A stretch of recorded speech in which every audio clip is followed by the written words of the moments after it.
Cinema நடிகர் என்றாலே பணம் கொடுத்தால் எப்படி வேண்டுமானாலும் நடிப்பார்கள். நடிகைகளுடன் எவ்வளவு நெருக்கமாகவும் நடிப்பார்கள் என ரசிகர்கள் பலரும் நினைக்கிறார்கள்.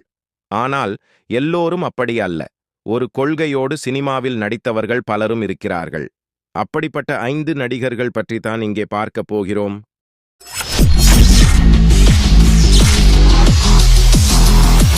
எம்ஜிஆர் தனது படங்களில் சிகரெட் பிடிப்பது போலவோ மது அருந்துவது போலவோ அதை ஊக்குவிப்பது போலவோ நடிக்க மாட்டார். ஏனெனில் அவரை பார்த்து அவரின் ரசிகர்கள் கெட்டு போய்விடக்கூடாது என்பதில் கடைசி வரை உறுதியாக இருந்தார். அதேபோல் கடவுளை கும்பிடுவது போலவோ நெற்றியில் விபூதி வைத்துக்கொண்டே கடவுளை பற்றி பேசுவது போன்ற காட்சிகளிலும் அவர் நடிக்க மாட்டார். ஏனெனில் அவர் பின்பற்றியது பெரியார் மற்றும் அண்ணாவின் பகுத்தறிவு கொள்கை.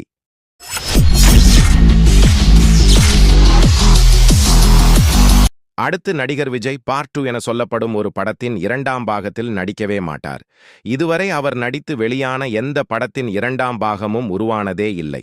அதேபோல் வேறு நடிகர் நடித்த படத்தின் 2ஆம் பாகத்திலும் அவர் நடித்தது இல்லை. மொத்தத்தில் விஜய்க்கு 2ஆம் பாகத்தில் ஆர்வமே இல்லை என சொல்லப்படுகிறது.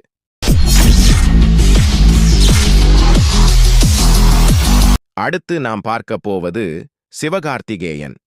டிவி ஆங்கராக இருந்து சினிமாவில் நுழைந்து இப்போது 30 கோடிக்கும் மேல் சம்பளம் வாங்கும் நடிகராக உயர்ந்திருக்கிறார்.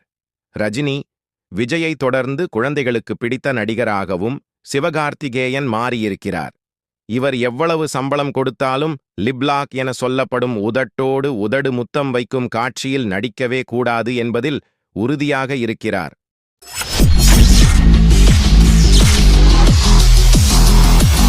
அடுத்து நாம் பார்க்க போவது நடிகர் கார்த்தி. சூர்யாவின் தம்பியான இவர் பருத்தி வீரன் படம் மூலம் நடிகராக மாறினார். முதல் படத்திலேயே ரசிகர்களை கவர்ந்த கார்த்தி இதுவரை பல ஹிட் படங்களை கொடுத்திருக்கிறார். சம்பளத்தை 2 மடங்காக கொடுத்தாலும் சரி, சிகரெட் புகைக்கும் காட்சியில் நடிக்கவே கூடாது என்பது இவரின் கொள்கை.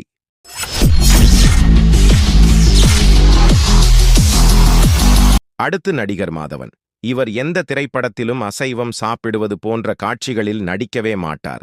அப்படியே சாப்பிடுவது போல காட்சிகள் வந்தாலும் வசனம் மட்டுமே பேசி சமாளித்து விடுவார். அல்லது அசைவ உணவுக்கு பதிலாக காளானை வைத்து கறி சாப்பிடுவது போல நடித்து விடுவாராம். மேலும் இதுபோன்ற சினிமா தொடர்பான செய்திகளுக்கு தமிழ் சினி டைம் சேனலை சப்ஸ்கிரைப் செய்து கொள்ளுங்கள்.